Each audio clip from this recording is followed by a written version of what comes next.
got a lot on your mind. We'll put a lot on your table. Introducing the new Zaxby's Family Packs at Zaxby's. Get your choice of 20 chicken fingers or 30 boneless wings. Plus crinkle fries, Texas toast, and 4 dipping sauces. It's enough to feed a family of 4, and it's only $24.99. So stop by your neighborhood Zaxby's drive-thru or order ahead on the Zaxby's app. When your whole crew is hungry, we've got the answer. The new Zaxby's Family Packs for just $24.99. Only at Zaxby's. From Tally to Cali, it's time to wake up. Wake up, wake up. Warchant.com is your ultimate Seminole sports source. And this is Wake Up Warchant, presented by Zaxby's. Now here's Warchant.com's Aslan Hajavandi and Corey Clark. Wake up!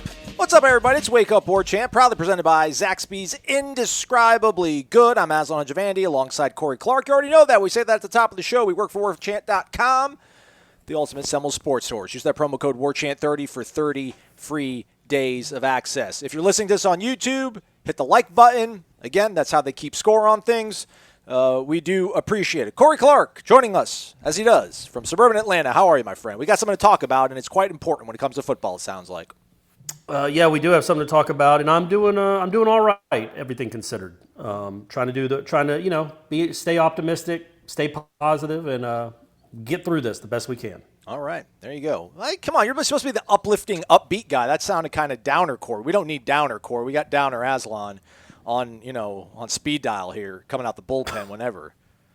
Uplift everybody. It's more realistic, Corey, I think, and it's just Well, go ahead. Let's start talking. Let's dive into it a little bit before we get to Renegade Express. All right. So we're recording this Thursday afternoon. Corey probably has a better grasp of things because I just got back from working out. You guys don't care about that. That's fine. I get it.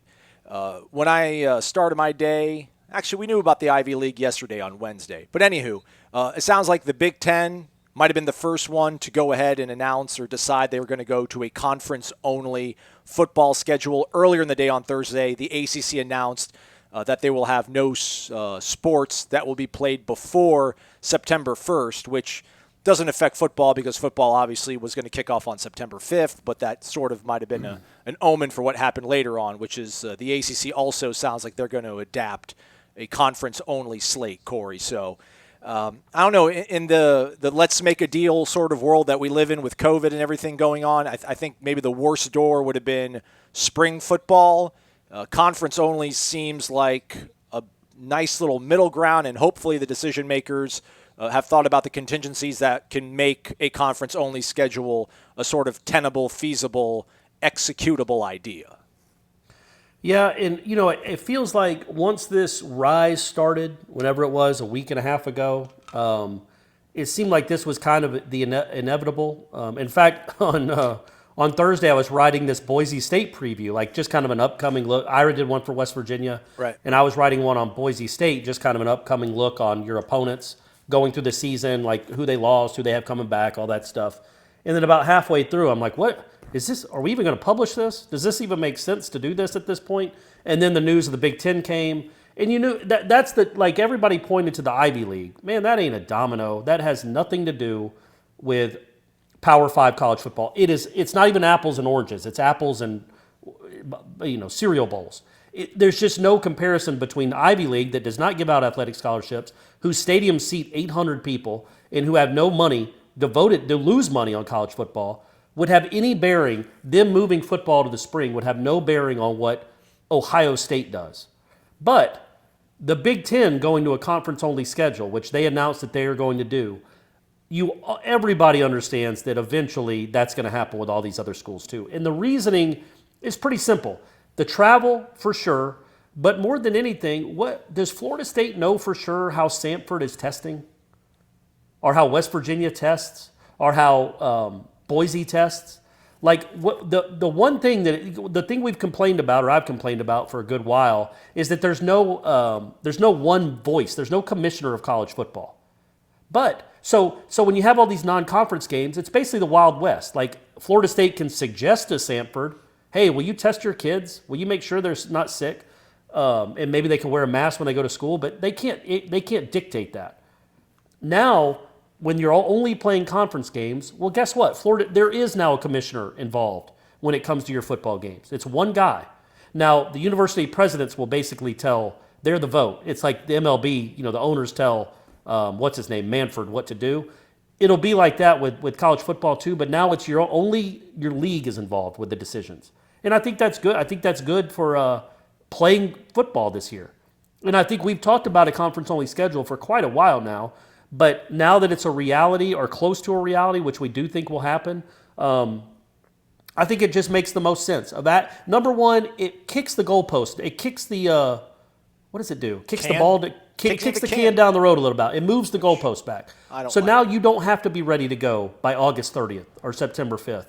Now you get an extra 3 weeks of a buffer. Or, the ACC controls the schedule now. So they can say, look, Florida State and NC State, you were supposed to play, I don't know when they're supposed to play, September 24th maybe? That seems like I'm making that date up. 26th? Anyway, now we're going to push it back to October. We're going to push everything back to October 3rd. That gives everybody another month of cushion of runway to figure out how you can land this plane and play football. So, you know what I mean? Yeah. So now we're basically essentially where we were at the beginning of June. We're 2 months away now, maybe 3 months away, theoretically, almost 3 months away now from the college football season starting. And doesn't that give you a little more optimism? Because the way these numbers are going, folks, and again, we're not on here to talk about COVID and what's been done or hasn't been done, but these numbers we're getting 60,000 new cases a day. And in a state like Florida and Texas, they're skyrocketing. So those have to be calmed down. They have to. So this gives colleges a number one. It might also give them 6 weeks to figure out how on-campus enrollment will work before the football season starts. So I don't know. I think it's better. It's certainly better than, hey, we're just moving everything to the spring. But yeah, man, I think all these athletic directors, all these presidents, certainly all the coaches, all the commissioners are really worried that they're going to have to cancel the football season. And that's the last thing they want to do. But striking away all the, Georgia playing Troy and Florida State playing Samford and Florida playing, nobody of significance other than Florida State typically. Striking away all those games, I think really helps the chances of there being a football season in 2020.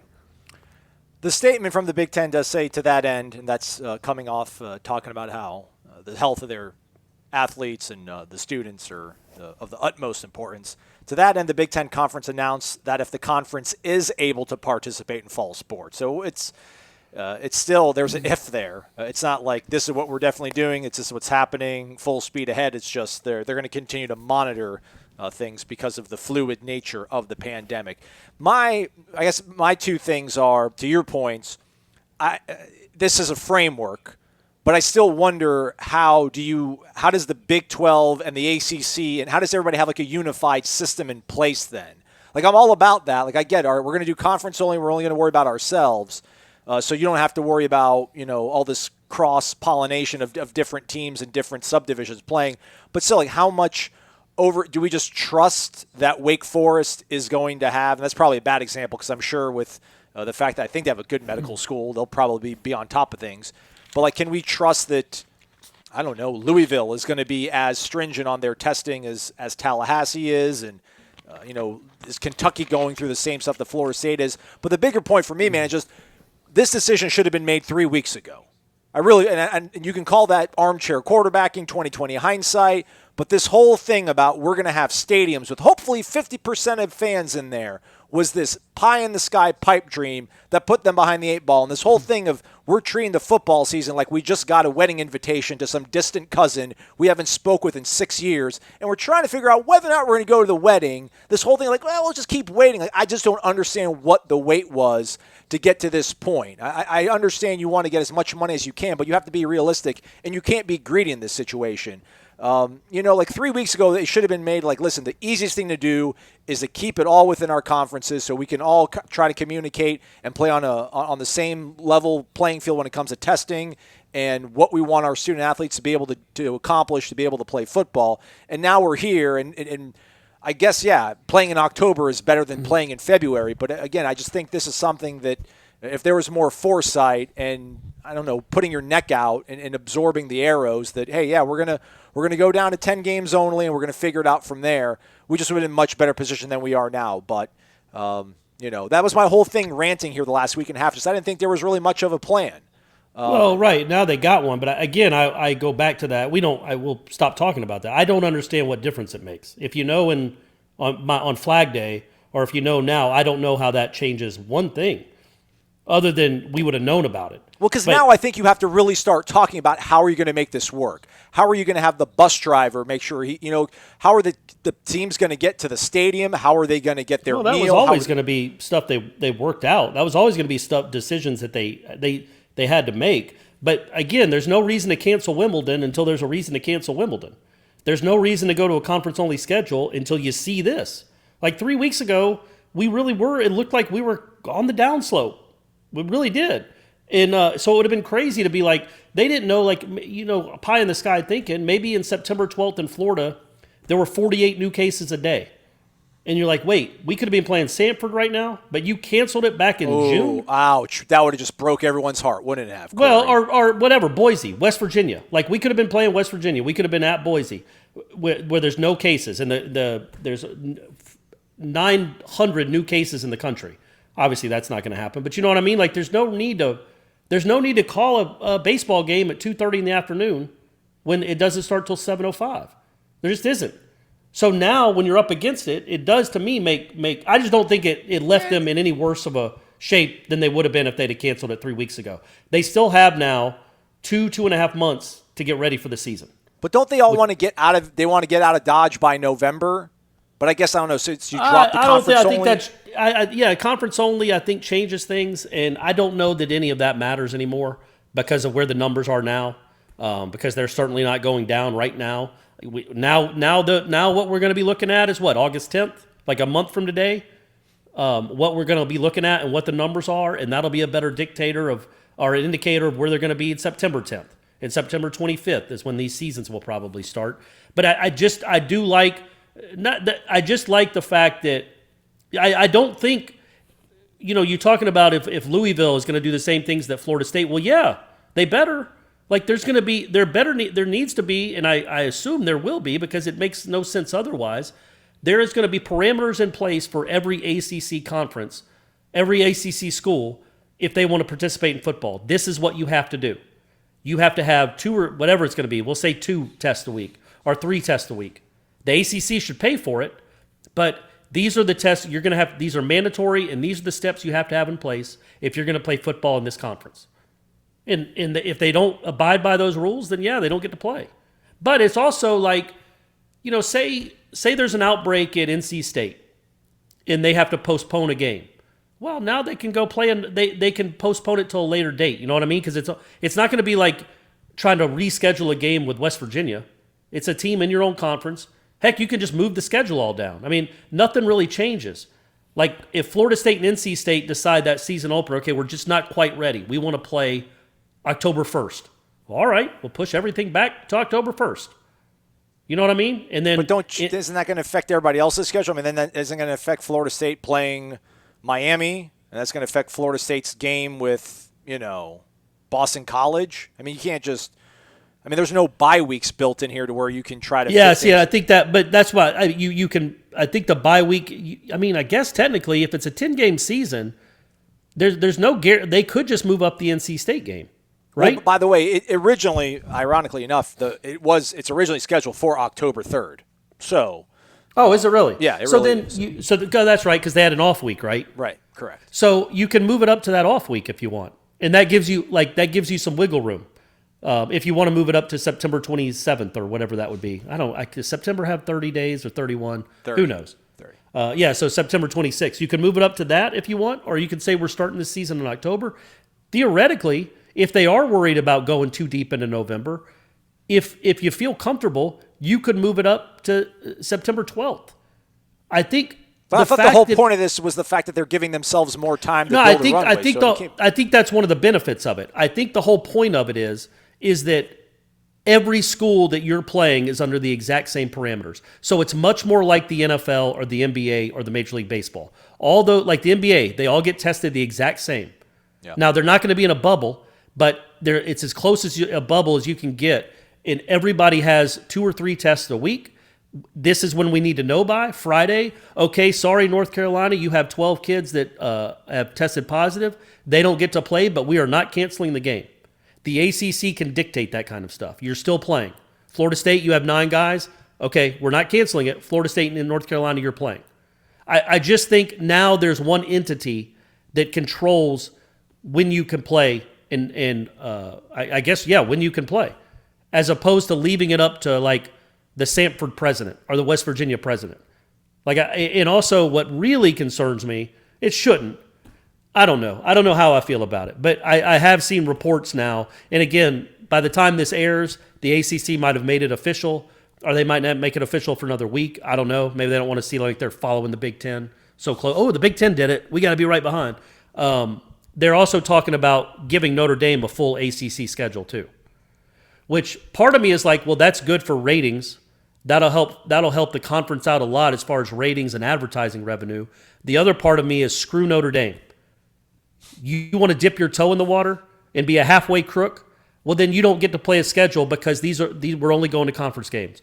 You want to play a full conference schedule in 2020, Notre Dame. That's what you're saying, right? That's what you want? Okay, then you are now a full-time football member. That is the only way it's happening.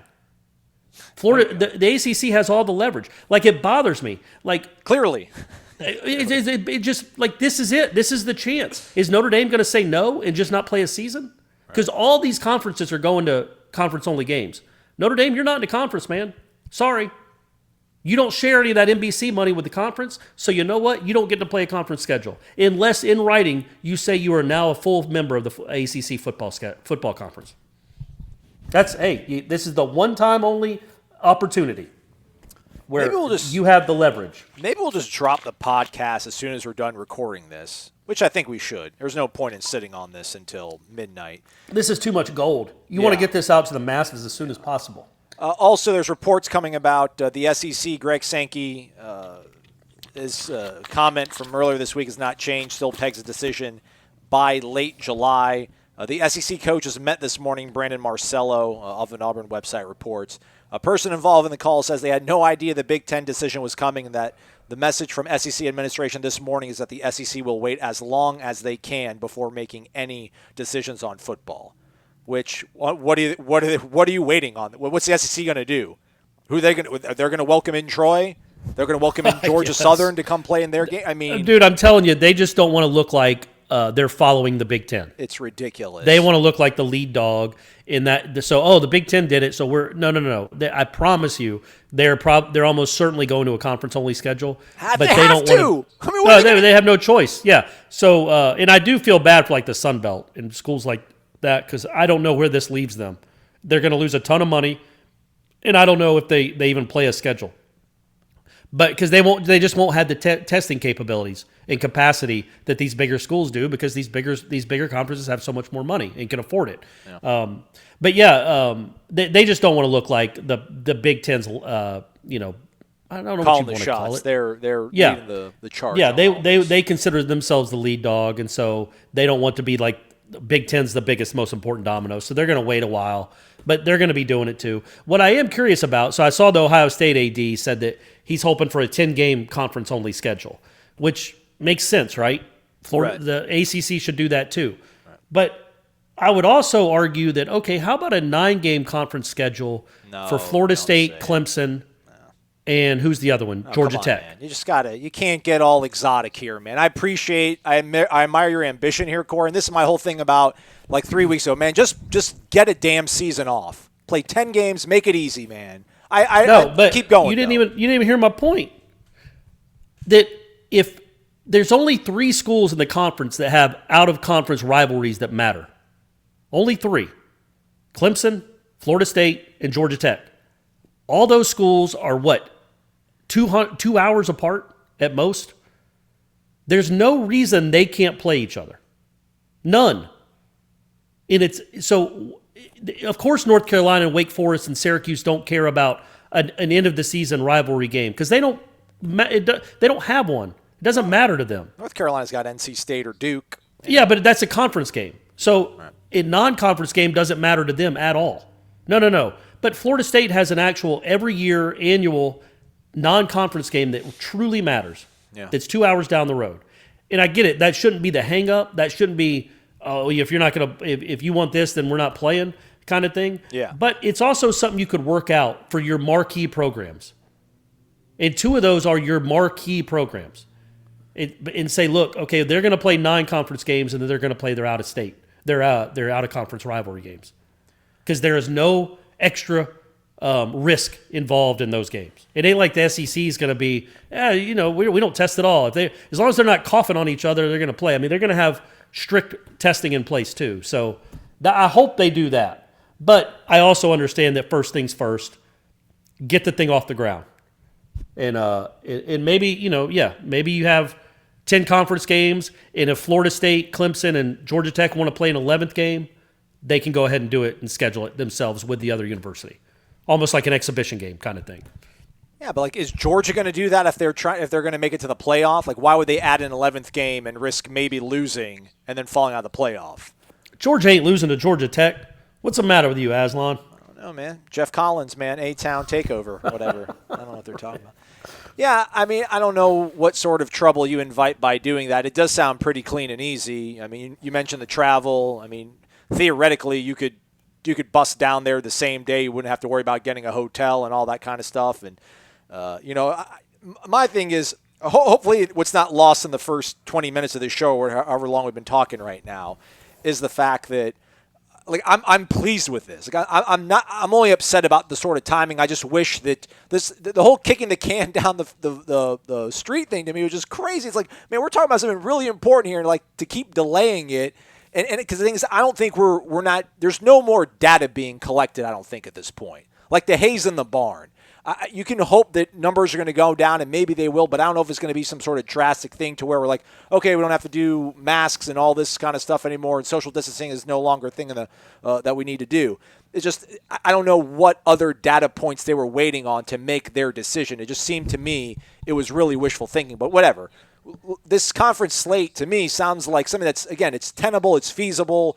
You'll know what teams are coming to your city. You can make sure arrangements are made so that they're staying in a hotel that's safe and all that kind of stuff. And you're all using the same sort of protocols. But I'm optimistic. I'm hopeful. But as I'm looking at my Twitter feed live, I mean, Gene Smith, the AD at Ohio State, says that he's no longer cautiously optimistic. He's now concerned. And yeah. I just don't understand. I feel like this was a step in the right direction, but obviously he's a guy that is a lot more important into this whole entire formula and is much more dialed into the challenges that lie ahead. I don't understand why this would make anybody feel less hopeful that a season's going to happen in the fall. Yeah, it's weird. It's like it's the first – and look, the news is nothing but awful lately. But it's the first kind of news where I'm like, you know what? This seems like a coherent plan. And it seems like something that's really doable. Because, again, now you have one governing body. You have your own governing body. And if there's a will in the ACC to play these games with as limited risk as possible, and there's always going to be some risk, but as limited risk as possible, I feel like buoyed by it. Yeah. I just do. I don't know why. It's probably dumb. It's probably just, again, them kicking the can down the road. But I just like the fact that now you can delay the start of preseason practice. Because, again, like Ohio State just had to shut down practices. You can delay the start. Clemson, I don't know if they have a person on their campus that doesn't have it. So if you can delay the start of practice until like the middle of August now, I just think, doesn't that maybe even late August? If you're, you know what I mean? If the season doesn't start till, maybe October. I know they'll probably want to start sometime in middle or late September, but it gives you more cushion. It gives you more wiggle room. I don't see it. That's what you're looking for right now. I mean, if you're able to test, and it sounds like Florida State, for example, which we care about first and foremost, like Florida State has a capacity to test. They've been testing, and there hasn't been an outbreak. So I don't want to wait. Like, what's the point in waiting right now? Like, if you're a university right now, you should have been doing everything you could. I think it's about the people in the city that you're in and the students coming back to campus. Because we have to expect when students come back to campus, I mean, we just know how college kids are, there's going to be more likelihood that outbreaks happen. Now I think that gives – I don't know when school starts at Florida State, But now that gives you a little more time to get acclimated to that. And I just think it gives you a little more time to prepare the best case scenario for these football teams. And I think they might, Aslan, I don't know, I think they might blow up the whole schedule and be like, okay, you're going to play. There's no reason to stick to this. There's no reason to start the season with NC State. There's no reason for Florida State to play Syracuse. Like, Florida State should just be playing the schools that are closest to them in proximity. Yeah. And that should be the case for everyone. Now, Miami, obviously, there's going to be a lot of travel for them. But it would make sense for Florida State to play Georgia Tech. Absolutely. Replace Syracuse with Georgia Tech, or replace Boston College with Georgia Tech. Do you still have a conference championship game? No. Like, I don't want to think no, you don't. I know they haven't come out and said that yet, but I think what this does is this just, especially if you're playing 9 or 10 games, you just say, okay, whoever has the best record is the conference champion. If there's 2 teams that tied and they didn't play each other, then I don't know, flip a coin like they did in Friday Night Lights. I don't know, come up with a tiebreaker, have a free throw shooting contest. You could still take both of them into the college football playoff. I mean, theoretically. Yeah. I still think they're going to do a playoff. I really do. I think it'd be pointless to do this otherwise if you're just going to say, okay, well, we're not going to. I mean, I shouldn't say that. It would be pointless to do this if you're just not going to try your very best to have a real champion at the end of the year. Yeah. But I mean, you could always do it like they did in '90 and just have AP voters vote on it. All right, man. There's probably much more that we can talk about with that, and I'm sure some of these questions might lead us back there. But let's take some of the questions here. All right, let's do it. The first one came from Turntle Lives, and it was asking about, do we have an indication of how many boosters renewed their season tickets? Is that worth talking about? Because somebody comes in here and says that the Democrat reported slightly under 20,000. Bimini Bound came in there and said the 20,000 individual ticket number seems a bit suspect. Back in May, which is the 5th month of the year, late May, they sent him his ticket priority order. There were 9,108 season ticket accounts. So if each account averaged 2 per account, that would be accurate, but I think it could be maybe 3 or 4 per account. So maybe he thinks it's even more than 20,000. I don't know. But I just feel like at this point, man, if they're going conference only, like 15% capacity, maybe, if that. I don't think any stadium's going to be at 20%, 25%, I would think. I would think right now, honestly, and I don't like saying it because I know who I'm talking to, and I know that all you guys love college football and love watching it in person. I think that's the least of their worries right now. I think first and foremost, if the only way they can play a season is to have these non-conference or these only conference games with nobody in attendance, then that's exactly what they're going to do. I don't think that's not what they want. But first things first, let's make sure there are football players on a football field sometime in September playing a game that counts. And then we'll worry about who's watching it from the stands. I think that's the way they're approaching it. I don't necessarily think that, I saw Atlanta hosted a tennis tournament this past weekend. It wasn't like the Djokovic one where he's just like, what virus? And had, he was out dancing and clubbing in a crowded club the night before. And then the stands were packed. But they had like social distance seating, like you saw in something I was watching, maybe like a Taiwanese basketball league that was on a few months ago. Let's go. Where it was like every third row for 3. I mean, you could do something like that. You could make it 10% capacity, and I think you're perfectly fine. You're outdoors. You're not breathing on anyone. If it's 10% capacity, you're perfectly fine. But right now, that's a bridge they haven't reached yet, and they're not worrying about that yet. But not to impugn the question. It's a perfectly legitimate and good question. I just don't think that's their top priority right now. But I think if you're going to do this, you could do it with some fans in attendance. Yeah, I'm not proud of everything. I kind of lack the empathy of like the rank and file fan right now. I'm just so far removed. Like I never was that guy once I left Florida State. Like when I was a student, I went to every single game. Like even if it was Duke, I would go to the game. I went to every single game. I didn't care. It was that important to me.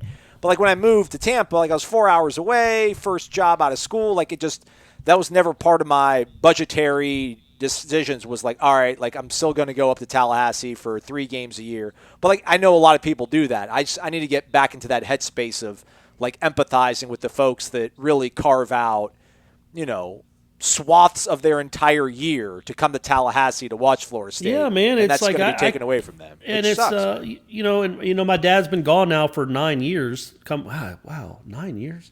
Wow, we're coming up to that date. But yeah, like if he was still alive, he would. That's how he planned his fall. Yeah. That's how so many of us plan our falls. And so I get it, man. And I do have empathy with him. It's awful that you might not get. And I'm not saying I don't care about it. I'm saying I don't think the powers that be, that's not their first priority right now. Their first priority is getting football played so they can get TV money and keep the lights on. Yeah. After that, they want to get as many people as possible without risking things or shutting things down or whatever. So I do think that that's something that we as we move towards that, we are going to empathize, and we do want people to go watch their games. This is our, the people listening to this show, they love college football as much as we do. They must be huge Florida State fans, and it's a huge bummer to not be able to go watch them. I don't know, and I say that not knowing if we'll be allowed in the stadium. Yeah, I don't, man. The more I think about it, we're going to get capped. I think it's going to be 1, 2 at the most, I think, per outlet that's going to be allowed. I really do. I think this is probably, and I don't know if they'll allow us in a press box, or if you're going to be in the press box, you better be wearing a mask, something like that. Or they'll have us outside. And to be honest with you, I don't care about that right now. I just want there to be football. Exactly. I That's my thing. Like, I know you guys want to come to Tallahassee. I know you want to tailgate. The amount of memories and friends you've made and your tailgate lots that you've been at for literally decades, is part of like your community. I totally get that. But my thing is just, if they can play football and like I can hang out with my friends at a house on a Saturday and watch a game, like, man, I will. At this point, I will take it. Like if we would have talked about this in December of 2019. That you're not going to be allowed to attend a game and all these things in a pre-COVID world, I would be absolutely beside myself. But I just would hope that, the last 6 months has maybe given us a little bit of, context and just, some perspective on things. And I think 2021, when Norvell's got this thing fully running, Chuba emerging into a sophomore season, right. We'll all be back in the stadium and we'll be able to watch a national championship run together and we'll all be a happy family. You were kind of going on this a little bit, talking about the tennis tournament in Atlanta. So let's go to this question. We're going a little bit out of order. We're going to jump around. It comes from Candy for Knowles up in Grayson, Georgia. Make some noise. Oh, there you go. Grayson, y'all have talked right about how a pro league probably needs to get successfully underway to show if and how sports can be done before the unpaid athletes start playing, which makes sense. But what about all these youth sports leagues that are currently very active? My son plays baseball just like Corey's, and we've been in tournaments since the beginning of June. Granted, only the catcher is regularly in contact with kids from the other team, but they are in dugouts, sitting around in between games, and it's definitely hot and sweaty. Isn't that a pretty good experiment to look at? That's valid. Never thought That's about very that. valid. And Brady's he's going to play another tournament this weekend. I think it'll be his 5th. And it is outdoors, so it's different. But they are in dugouts. Now they're not hopefully breathing on each other or tackling each other too much. But they're also 12-year-old kids, so it happens. But yeah, that is a good experiment. I think in the whole thing with this stupid virus is that so many people have it and don't know it. So that's the issue with it. When you have the flu, you have the flu. Right. Like there's no question. It's like, God, this is awful. But with this thing, it seems like half the people that get it don't know they have it. So and nobody's getting tested. So I think that's the difference in the experiment portion of it. It doesn't seem like it. And, this thing up here with the teams that Brady plays, it's always the same teams in the same tournaments. So it doesn't seem like any of the teams have been impacted by this, but I don't know how many people are getting tested.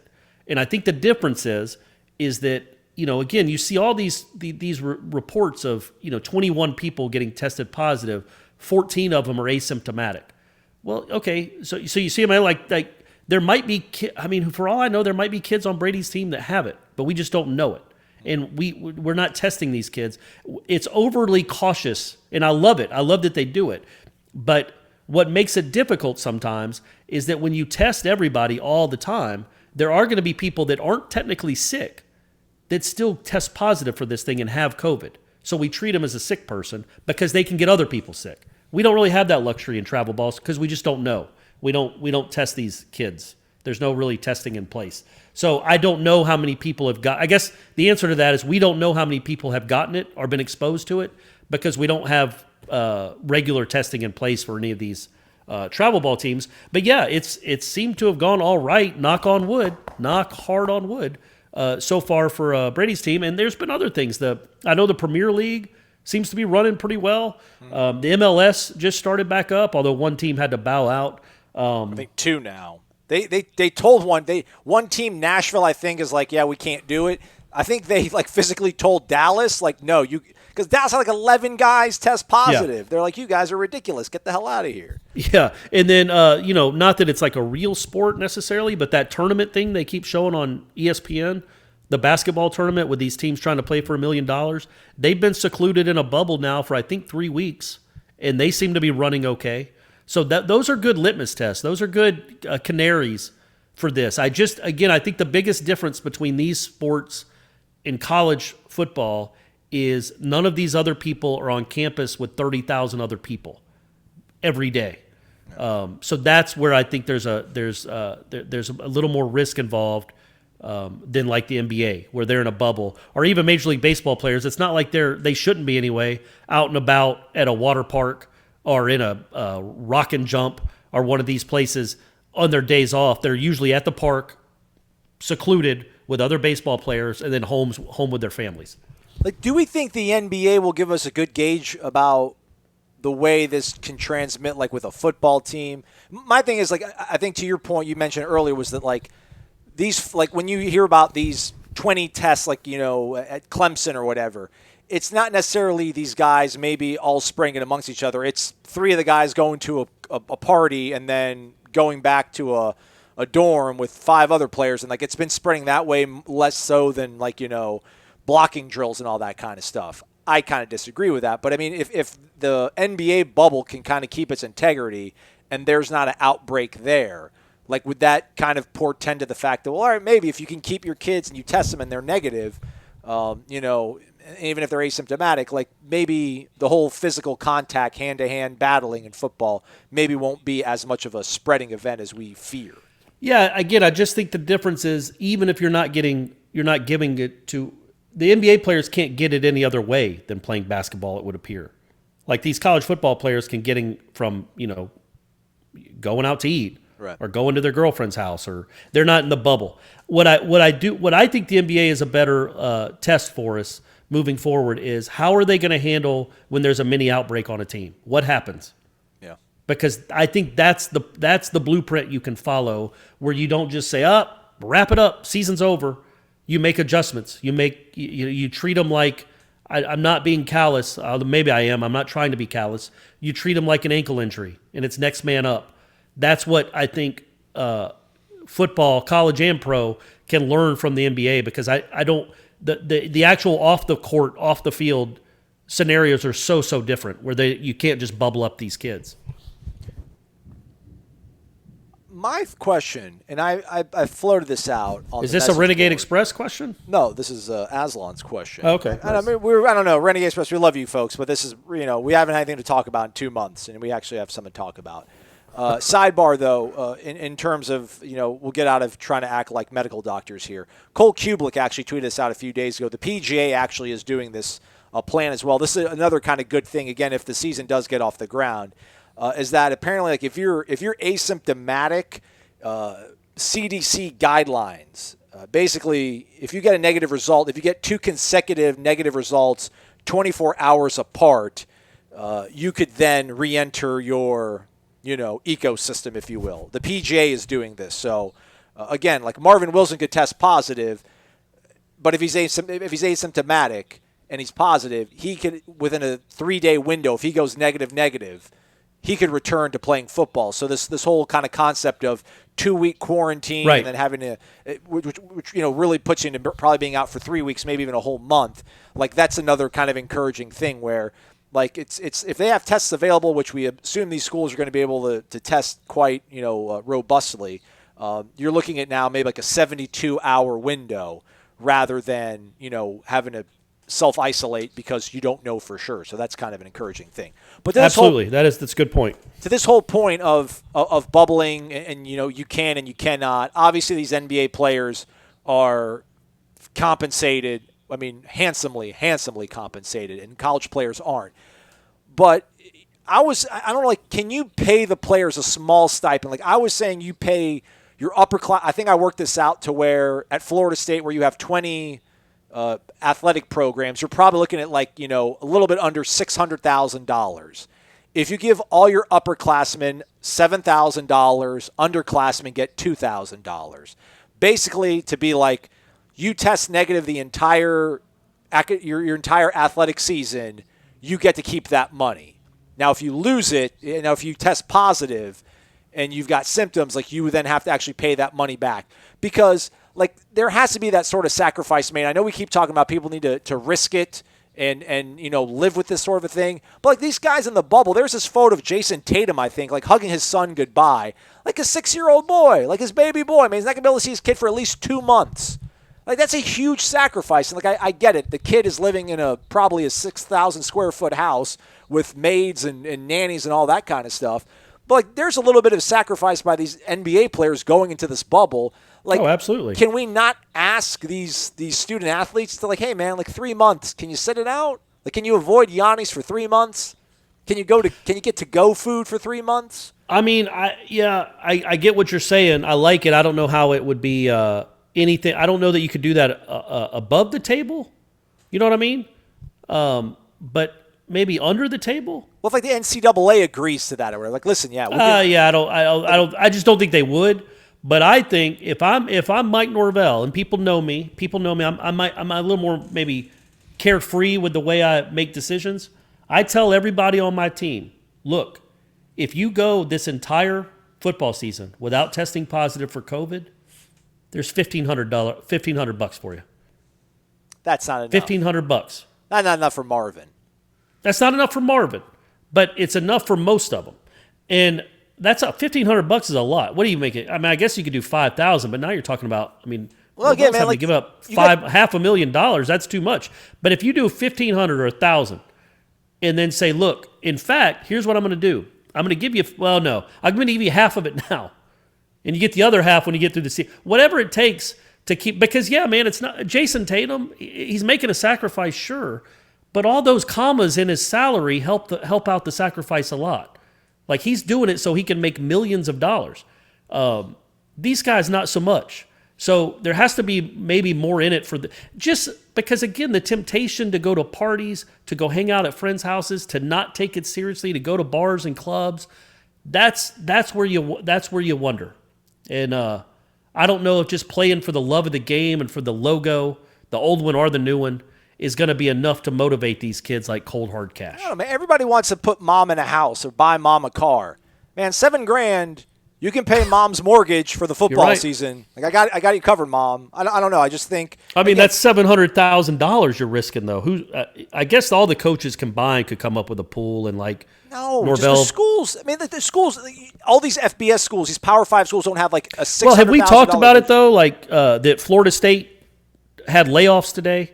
They just announced it comes to a question. Let me. Sorry, you can go. I don't mean to interject it, but I'm going to interject. Eskimo Randy says, sorry for the downer of a question, but if FSU is in a situation where it has to cut several sports, which ones do you think get the axe? Well, they're not at that point yet because. So they did. They cut. They 25 positions. They're not gonna talk about them. They're not gonna release the positions until tomorrow. But 25 positions within the athletic department and some within Seminole Boosters, which is just another domino to fall with this whole thing, and it's awful. I'm sure I will know some of the people, maybe most of the people that lose their jobs, and yeah, I think that could be a reality that a sport or two gets cut. My first guess would be that I think that the sport that gets cut the most, it seems like at these schools in recent years, has been men's tennis. Yeah. Again, it's almost always got to be a men's program because of Title IX. I'm not saying that negatively. I'm just saying those are the facts. You have to have equal number of scholarships for men and women, and football takes up 85 men's scholarships. So I would think like men's tennis would be the first one to go, or maybe men's swimming. I don't know. You can't, Florida State, you have to have a swimming program. You have to have a tennis program. I hope that they're they have 18 or 19 sports, whatever it is. 20. I hope actually. that's their limit. I mean, I don't know if you cut cross country, what are you really cutting? How much money is cross country costing you? What savings are you making there? Well, probably some of those 25 people who just lost their job could stuck around if you're not losing money on sending these student athletes to events that really nobody's watching, nobody's paying attention to.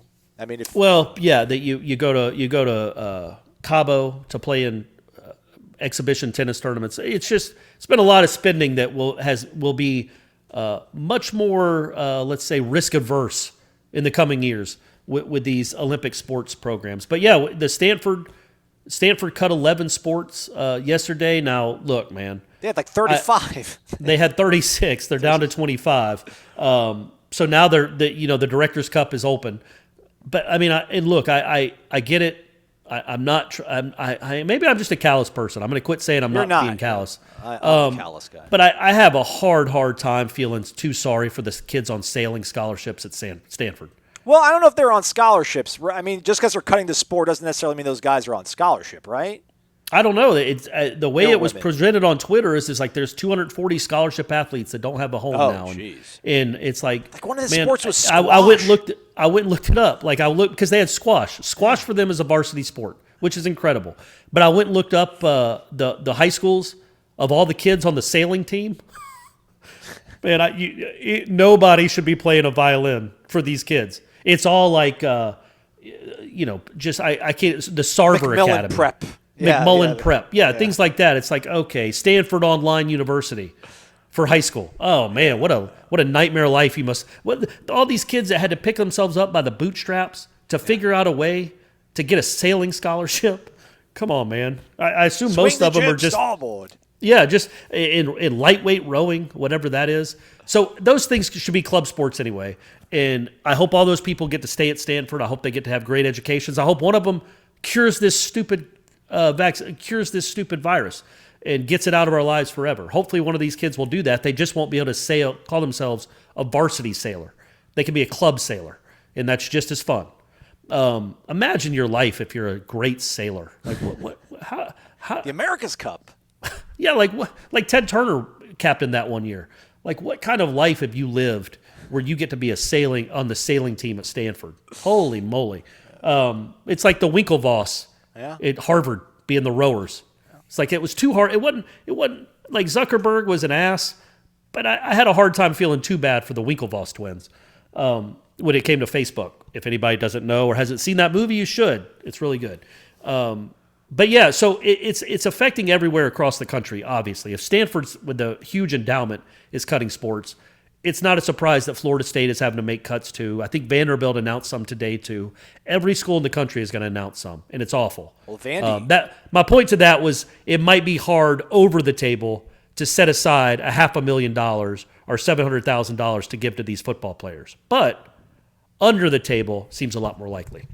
Well, Vanderbilt, I think, axed half their sports information department too. So they're just slashing it.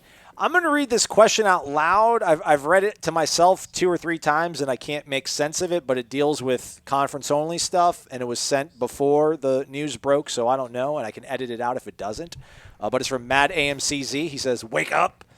I'm struggling with this notion of playing conference-only football. We have to play several schools from the Northeast, and what if they decide not to play?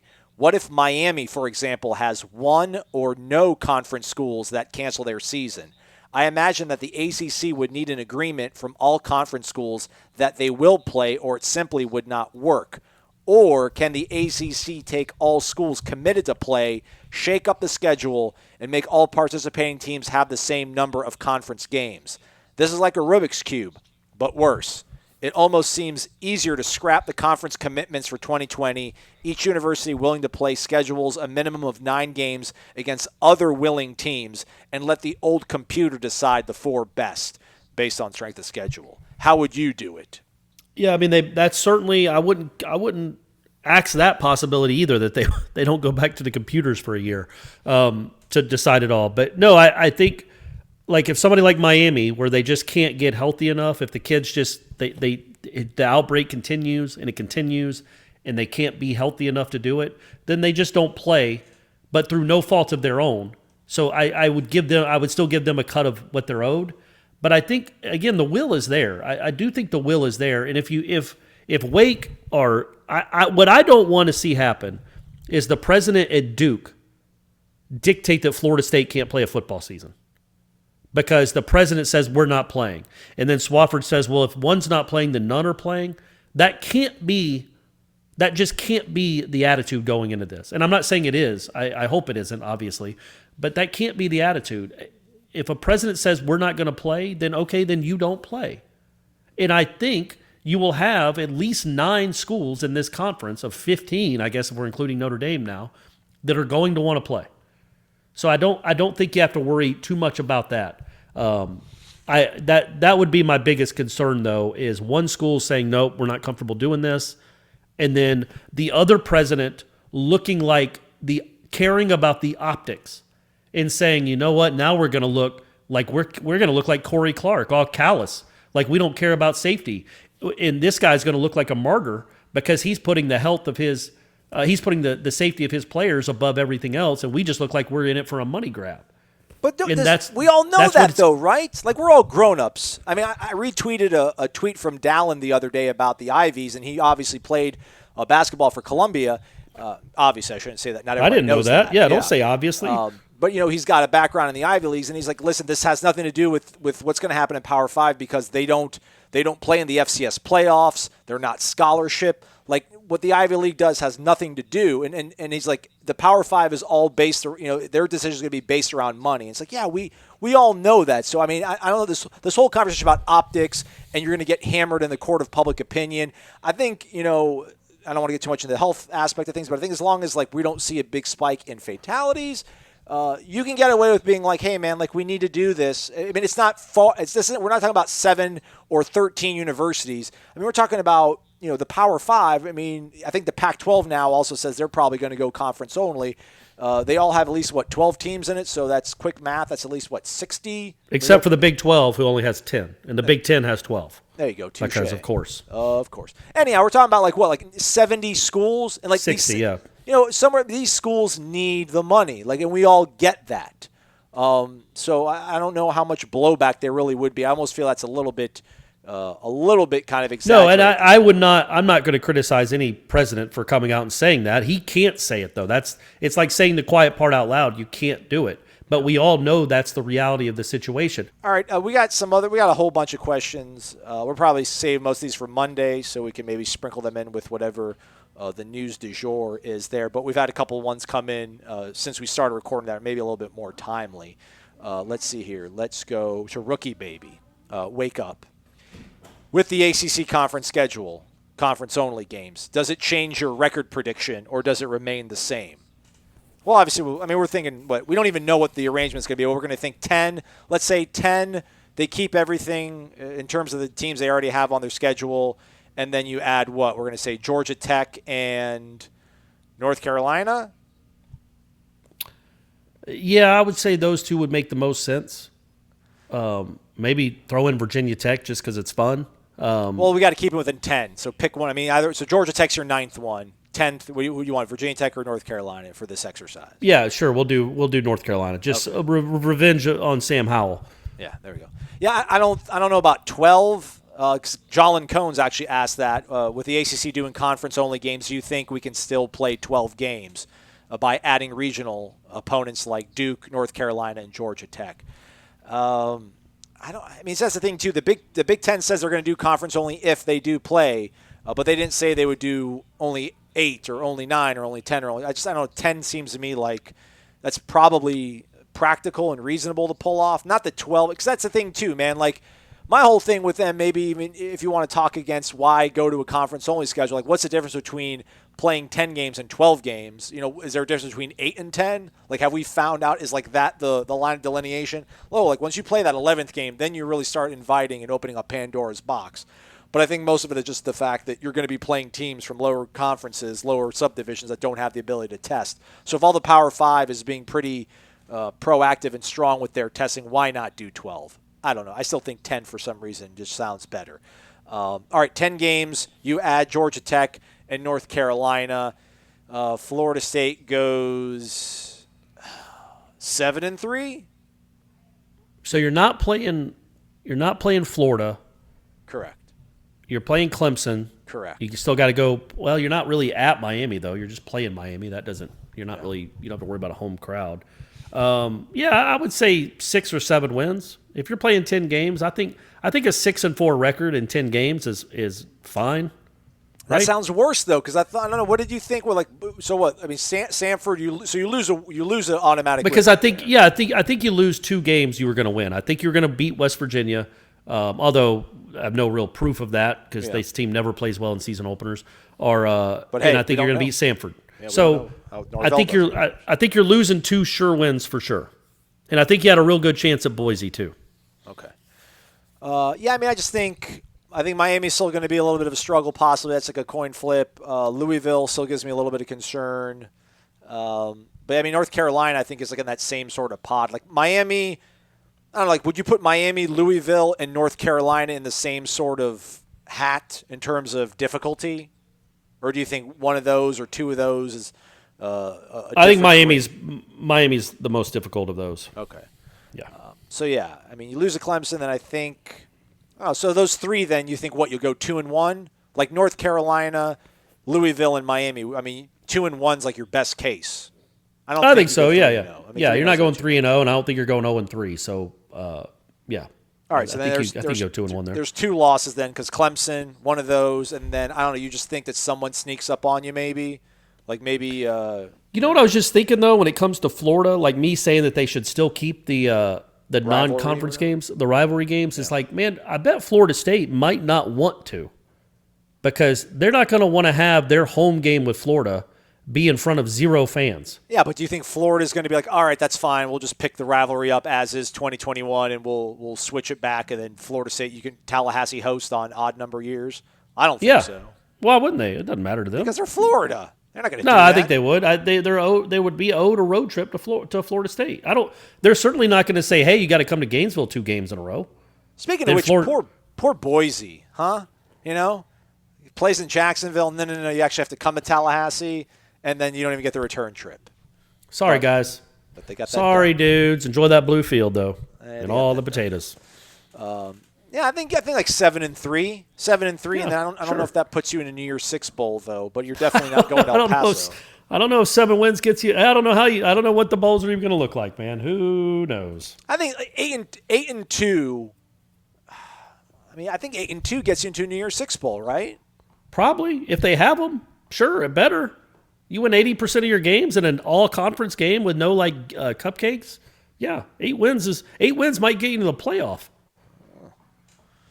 All right, let's see what else we have here. Let's go to some questions that talk about the team, although we are approaching an hour. C-Swizzle8, wake up. I know a lot of people, especially Asian, that's me, you just spelled my name wrong, are up on Chubba, but what if Blackman actually does impress the coaching staff, has improved on his own, and ends up starting? Side note, this is me now speaking, Aslan. Post of the month. I know we got a lot of days left in July. Somebody started a thread about Blackman looking swole or something like that. There's basically a photo of his not his father, but his guardian, posted a photo of James, like, we're out here grinding, # no days off or whatever. And it looks like he's probably close to 200 pounds now or whatever. And the post of the month was a guy, I think it's Everyone Bleeds Garnet. I should probably go back and give them proper credit. But anyhow, it was, I don't pay $99 a year to look at photos of our players in shirts. With their shirts on. Yeah, because, we want them with their shirts Absolutely. on.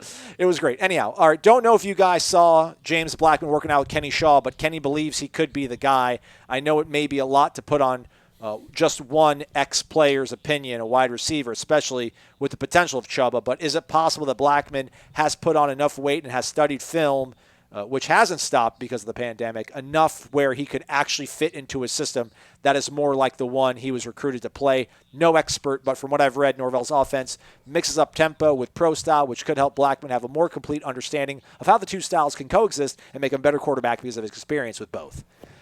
Yeah, absolutely. I mean, it could be James Blackman. I'm not burying the And kid. if it is, the whole thing is, if it is, going into the season, there will be some Florida State fans that are going to be like, "Oh no, here we go again. We've seen enough of this." But play well early, and they're all on board, man. They're all happy. They're all excited. Like Florida State fans, even the ones that are tired of watching James Blackman play quarterback, if he improves a lot, we'll be all on board. I remember Phil Kofer, man. He was, not that there's a huge Florida State basketball following, but he was the butt of a lot of jokes. Like Jonathan Isaac's year, because he came off the bench. He obviously wasn't Jonathan Isaac.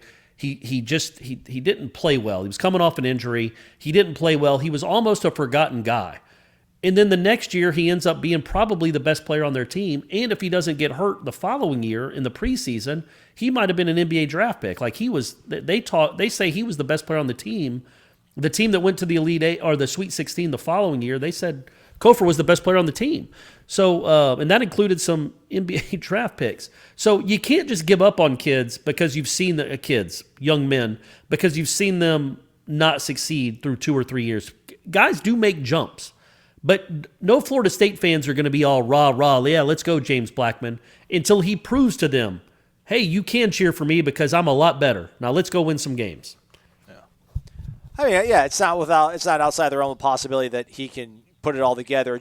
And it wasn't fair to him. He might be the only guy, and he would never admit it, that maybe would have benefited if this all would have got pushed to spring, so that he maybe could have just totally rebooted his system and everything. Because, again, it was 3 practices, 1 in pads, but there was moments where, I mean, you saw him do the things that drove you crazy, the last season and maybe even some of his true freshman year. So I don't know how much of that you can purge out of you. Because when we talk about accuracy, like, I don't think, like, if Terry's running down the boundary with a guy on his hip, I mean, I don't know, like, James doesn't have the best accuracy, but he doesn't have the worst accuracy in those situations. But, like, some of his interceptions just feel more like bad decisions. Like, it's not him, like, he's made the right read and he's got a guy open, he just missed through it. It's like, man, like, I may remember that NC State game where he started in 18 when Walt Bell was calling the plays. Like, the first interception he threw, they dropped, I think, a defensive end into zone coverage, and I mean, he threw it right at the defensive end. I mean, it was a good play call to drop the guy in zone coverage. He obviously wasn't expecting it. But, like, the errors that he has made are just those things, are the ones that, like, I don't know if those aren't, like, that's not a hand talent. That's not a mechanics thing. It's a between the ears thing. And I said it before, man, like, the people that, even when I was advocating for James Blackman, like, he was never going to be a guy that's going to complete 72% of his passes. Man, he's going to be an up and down guy. You just hope that when it comes down to it, he can make, like, the big throw to change field position in a game and give you a spark to win a game. And he almost kind of did it, in believe it or not, in the Sun Bowl, but then, Terry fumbled the ball or whatever. Right. He's just a boom bust guy that I thought more often than not would probably be on the boom side of things. I just don't know. Again, I don't think you'll ever make him into, like, a really polished, oiled quarterback, just making all the right decisions on time, going through his progressions correctly. It just doesn't feel like that's going to happen. So that's why I'm like, let's just go with Chubba. Plus, all you folks want optimism, so I'm giving it to you. Chubba. Do you want to take another one? Or you want to be done? You want to tap out, Corey? It's up to you, buddy. Let's take one last one. And then these other ones that we didn't get to, we will get to on Monday. I promise. Big Steve-O, 22. He ends his question with this, but I want to start with it.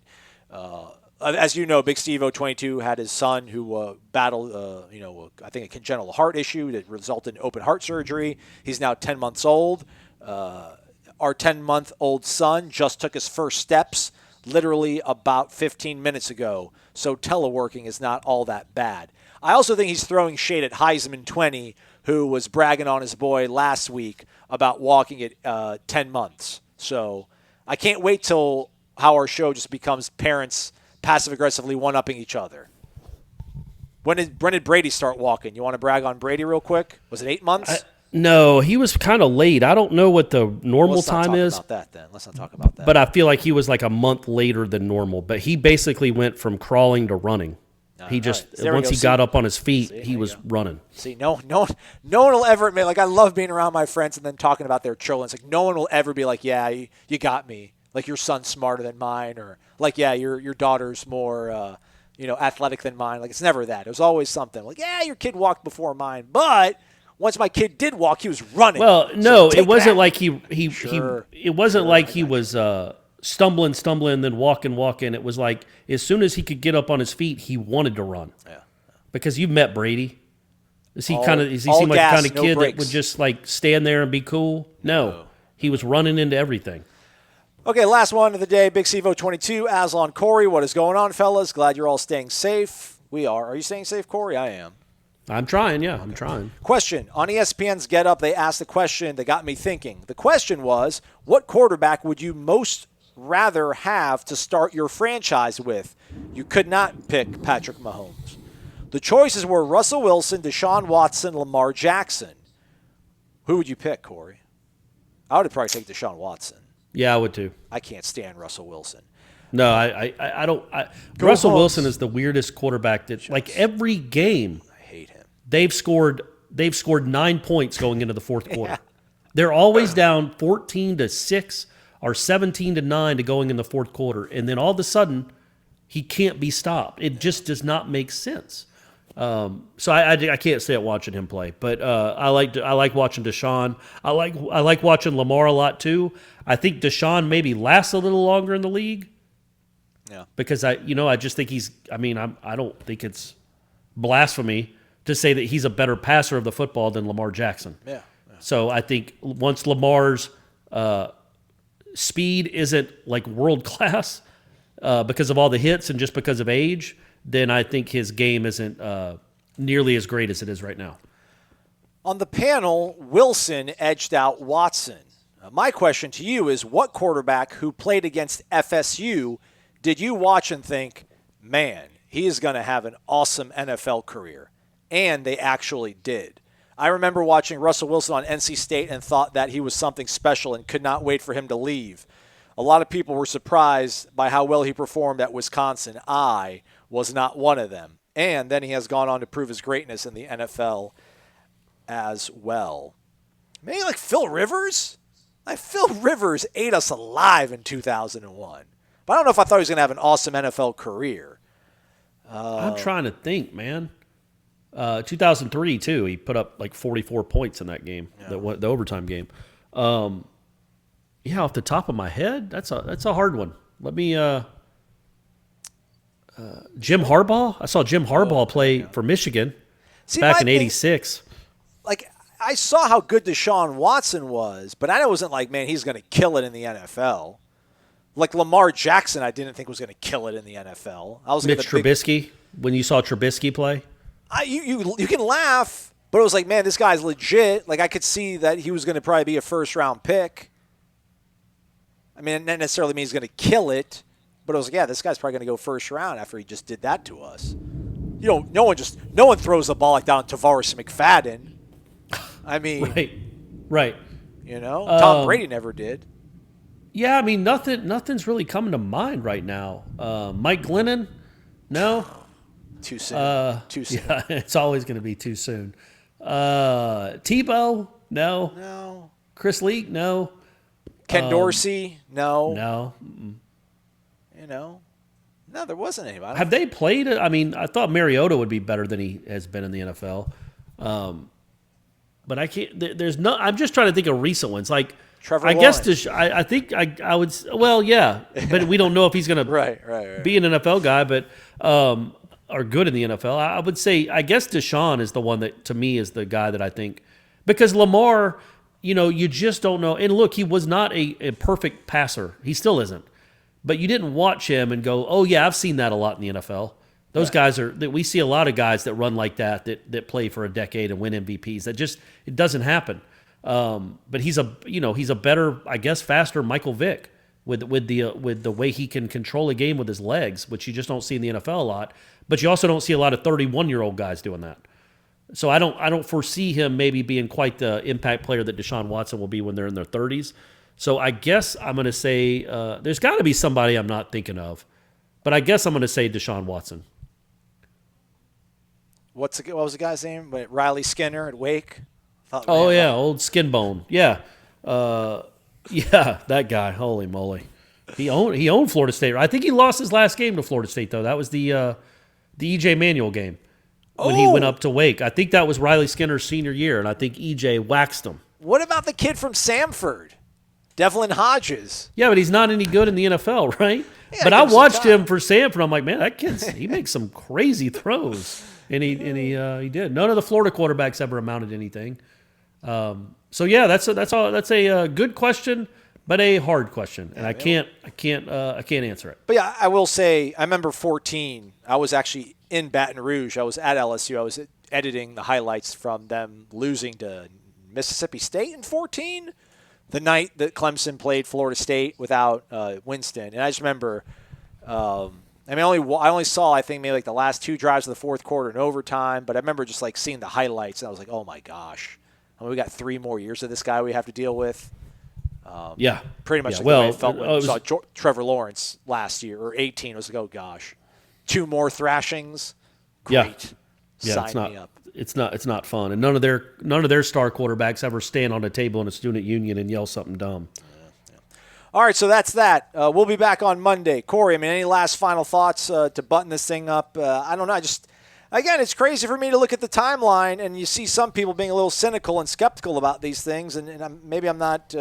Maybe because I'm not as concerned about teams in the MAC or whatever. But I just feel if you're a Power 5 football fan, what happened on Thursday, I think is like an encouraging development if you want to see intercollegiate tackle football being played in the fall. Yeah, and it also should be clarified that the ACC has not come out and officially said anything. I think their official comment is no comment. And it would appear that the SEC and Pac-12 and everybody else is not real happy that the Big Ten did this. I think their thought was, why couldn't we have all talked together as the group of the Power 5 and figured this out together? It was because it was time. We couldn't wait any longer. Yeah, well, yeah, I know they're listening to you, but just because the ACC won't release this for a while because they don't want to look like they're following the lead so closely, I do think it's probably more than likely that it happens. It delays the start of the season a little bit, and you have one entity that controls everything. And I'm all for it. I think that's the best way to attack this. What the Big Ten is doing makes sense to me. I'm sure it makes sense to all these other conferences. They just didn't want to. Why do it now? I think why do it now when you could have waited a couple weeks? But I know you're going to say why not do it why didn't they do it in April? So all in all, though, I think this news has been awful. It's been an awful week. It's been an awful month so far. It's been a terrible year. But maybe this makes football slightly more of a reality than it was, 24 hours ago. Who knows? It probably doesn't. I guess I didn't leave us on a positive note, did I, Aslan? Big 12's Bob Bowlesby says, I believe it's early to make that sort of decision, but perhaps the Big Ten has a different perspective. How much longer do you want to wait? There you go. What are they waiting for? There you go. Is there data, Corey, is there data out there we're waiting for? Like, is there data? I mean, you know how it works, man. They want the numbers to start going down. That's all. They want the numbers to start going down. And they want to see how what their own numbers at their own universities are like through practices, I would assume, to see what the hit rate is on this stupid virus moving forward. But yeah, I mean, I think it seems inevitable, but I think maybe the people that are the backlash to it is, okay, if it's inevitable though, you still could have waited to see, like we're July 10th. Like what's wrong with making that decision on July 28th? It literally changes nothing. I just think because you have to now put in all the rules. You have to put in all the protocols. That should take a day. That should take 30 minutes. Crazy. Me and you could hash it out in 30 minutes over a Zoom call. I'm going to keep reading tweets that people keep telling me are important. John Talty, the sports editor for Alabama.com, AL.com, and talking to people around the SEC, there was a sense of surprise and disappointment. The Big Ten made this decision today. SEC has preached patience, and now sources within the league feel they've been backed into having to follow. See, I think it's just hurt feelings. I don't think it's a bad decision. It's that the SEC doesn't want to have to follow. And also, people are telling me this is significant because they retweeted and said significant. Apparently, junior college, the NJCAA, their presidential advisory council has recommended that all competition be moved to spring semester. But, Again, that's East Mississippi Community College president, little less juice than John Thrasher. right. Again, it's a whole different ballgame. It just is. They don't have the capacity and the capabilities to test, Right. like Florida State or North Carolina or Florida or Miami have. They just don't. So All right. Anyway, not great news, not terrible news. We hope for better news next week. We always do. Who do you want to open with? Let's open with Miami. I think that's the one thing we should all do. Now that if we're going to do this conference only thing, everyone should play their big game like week 1. Like to really get the juice going. Like LSU Alabama should be week 1. Rivalry week. There you go. I like it, buddy. Just I like let's it. hit the freaking ground running, man. Let's go. I'm with you, man. I'm with you. Let's do it. All right, folks. Have a great weekend. Although this is dropping on a Thursday for you all, I don't think you'll complain all that much. We'll be back Monday doing what we do. Maybe we'll even do an emergency pod if we have to. He's Corey Maslow. Thanks for listening to Wake Up Warchant. Proudly presented by Zaxby's Indescribably Gut. Warchant.com is the ultimate inside source for FSU football and recruiting. And now you can get in on the action for free for an entire month. Warchant.com is offering a risk-free 30-day trial subscription. Get full access to the #1 website covering the Seminoles just by entering the promo code WARCHANT30. That's WARCHANT30. Sign up and get in on the world's most active FSU message boards. Receive breaking news, stories from our award-winning staff, plus get exclusive interviews and videos. Just enter the promo code WARCHANT30. Warchant.com, your ultimate Seminole sports source.